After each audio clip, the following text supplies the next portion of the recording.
Lucas capítulo 4. Jesus, pois, cheio do Espírito Santo, voltou do Jordão, e era levado pelo Espírito no deserto. Durante 40 dias, sendo tentado pelo diabo. E naqueles dias não comeu coisa alguma, e terminados eles, teve fome. Disse-lhe então o diabo: Se tu és filho de Deus, manda a esta pedra que se torne em pão. Jesus, porém, lhe respondeu: Está escrito, nem só de pão viverá o homem. Então o diabo, levando-o a um lugar elevado, mostrou-lhe num relance todos os reinos do mundo.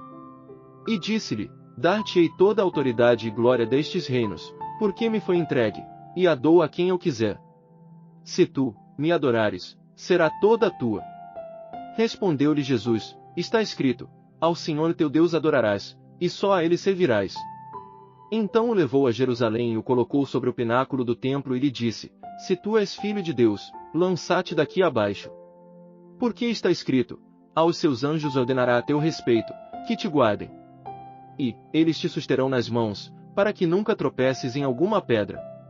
Respondeu-lhe Jesus: Dito está, não tentarás o Senhor teu Deus. Assim, tendo o diabo acabado toda a sorte de tentação, retirou-se dele até a ocasião oportuna. Então voltou Jesus para a Galiléia no poder do Espírito, e a sua fama correu por toda a circunvizinhança. Ensinava nas sinagogas deles, e por todos era louvado. Chegando a Nazaré, onde fora criado, entrou na sinagoga no dia de sábado, segundo o seu costume, e levantou-se para ler. Foi-lhe entregue o livro do profeta Isaías, e abrindo, achou o lugar em que estava escrito: O Espírito do Senhor está sobre mim, porquanto me ungiu para anunciar boas novas aos pobres, enviou-me para proclamar libertação aos cativos, e restauração da vista aos cegos, para pôr em liberdade os oprimidos, e para proclamar o ano aceitável do Senhor. E fechando o livro, devolveu-o ao assistente e sentou-se, e os olhos de todos na sinagoga estavam fitos nele. Então começou a dizer-lhes: Hoje se cumpriu esta escritura aos vossos ouvidos. E todos lhe davam testemunho, e se admiravam das palavras de graça que saíam da sua boca, e diziam: Este não é filho de José? Disse-lhes Jesus: Sem dúvida me direis este provérbio: Médico, cura-te a ti mesmo, tudo o que ouvimos teres feito em Cafarnaum, faze-o também aqui na tua terra. E prosseguiu: Em verdade vos digo que nenhum profeta é aceito na sua terra.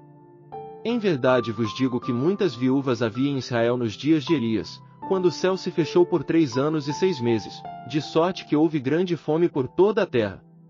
E a nenhuma delas foi enviado Elias, senão a uma viúva em Serepta de Sidom.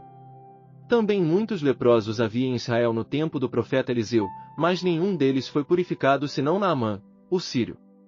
Todos os que estavam na sinagoga, ao ouvirem estas coisas, ficaram cheios de ira. E, levantando-se, expulsaram-no da cidade e o levaram até o despenhadeiro do monte em que a sua cidade estava edificada, para dali o precipitarem. Ele, porém, passando pelo meio deles, seguiu o seu caminho. Então desceu a Cafarnaum, cidade da Galiléia, e os ensinava no sábado. E maravilharam-se da sua doutrina, porque a sua palavra era com autoridade. Havia na sinagoga um homem que tinha o espírito de um demônio imundo, e gritou em alta voz: Ah! Que temos nós contigo, Jesus, Nazareno? Vieste destruir-nos. Bem sei quem é, o Santo de Deus. Mas Jesus o repreendeu, dizendo: Cala-te, e sai dele. E o demônio, tendo-o lançado por terra no meio do povo, saiu dele sem lhe fazer mal algum. E veio espanto sobre todos, e falavam entre si, perguntando uns aos outros: Que palavra é esta? Pois com autoridade e poder ordena aos espíritos imundos, e eles saem. E se divulgava a sua fama por todos os lugares da circunvizinhança. Ora, levantando-se Jesus, saiu da sinagoga e entrou em casa de Simão, e estando a sogra de Simão enferma com muita febre, rogaram-lhe por ela. E ele, inclinando-se para ela, repreendeu a febre, e esta deixou. Imediatamente ela se levantou e os servia. Ao pôr do sol, todos os que tinham enfermos de várias doenças lhes traziam, e ele punha as mãos sobre cada um deles e os curava. Também de muitos saíam demônios, gritando e dizendo: Tu és o Filho de Deus. Ele, porém, os repreendia, e não os deixava falar, pois sabiam que ele era o Cristo. Ao romper do dia saiu, e foi a um lugar deserto, e as multidões procuravam-no, e vindo a ele, queriam detê-lo, para que não se ausentasse delas. Ele, porém, lhes disse: é necessário que também às outras cidades eu anuncie o evangelho do reino de Deus, porque para isso é que fui enviado. E pregava nas sinagogas da Judéia,